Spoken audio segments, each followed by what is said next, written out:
I am thrilled to present to you Coincidencia. This is my coincidence routine. After shuffling the cards legitimately, cutting the cards legitimately, selected cards match randomly from the pack.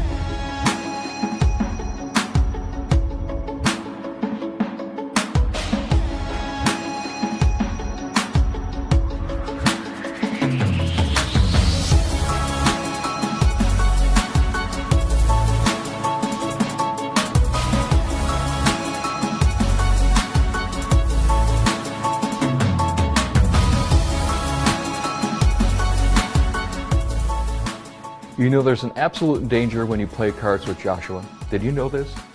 I asked him to play a game of cut the high card. He didn't take chances. It's a terrible thing. However, it did actually provide a benefit for me. I found a magic effect that I can do with a deck of cards that have been cut in half. And we're going to start by shuffling the deck up so that you know there's not any particular order. I'm not particularly great at shuffling, but at least it shows us that we're starting honest.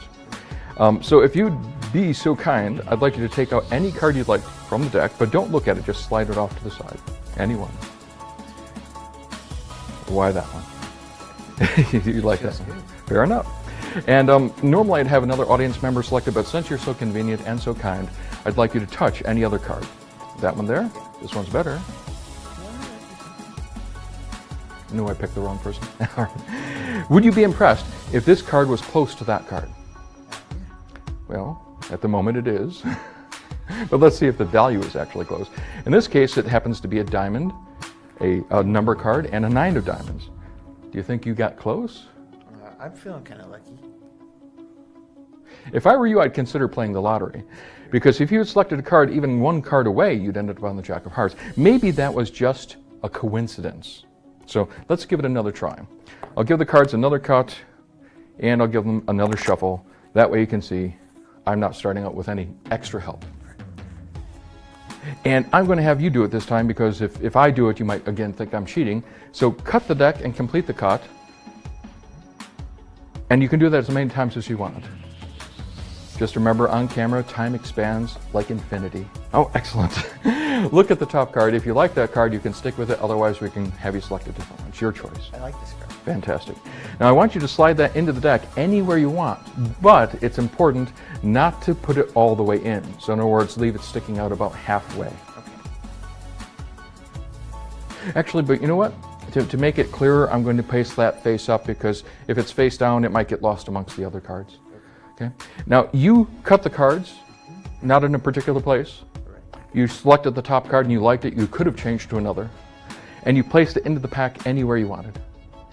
Let's take a look. Now, if you had cut and put that card a little bit higher, you would have got the 10 of spades. If you had put that card into the pack one card lower, you would end up next to the king of spades. But instead, you placed it right next to this half, which in this case happens to be the other queen of hearts. Perhaps another coincidence. So let's see if we can verify that none of this is just a raw coincidence.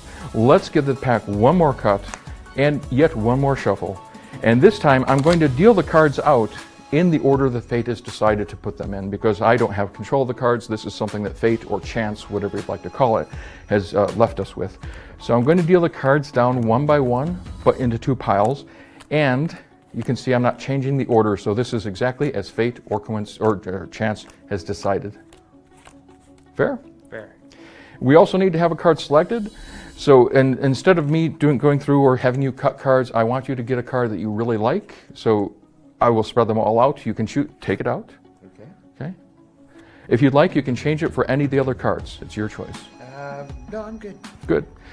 Place it back face up. Okay. The other, yep. And I'll square these back. After the shuffles, after all of the cuts, you would not anticipate that these cards would be the same, and they're not. If we look at the next pair of cards, again, no coincidence whatsoever. Now here, this is very interesting. Kings are very close to aces, especially if you're playing in blackjack. You'd rather have like something like this. They're both spades. Now that is a coincidence. We look. Now look, another set of spades, but not the same value. They're a little bit farther apart, so less of a coincidence. We look. Oh, now two aces, but the wrong suits. We keep on going. You notice that sometimes there's a little bit of a coincidence, and sometimes none at all. But you ended up selecting the King of Hearts. You didn't want any of the other cards. And after all of the shuffles, wouldn't it be really odd that if the king of hearts with the other half of the other shuffle deck matched? Now that is a coincidence.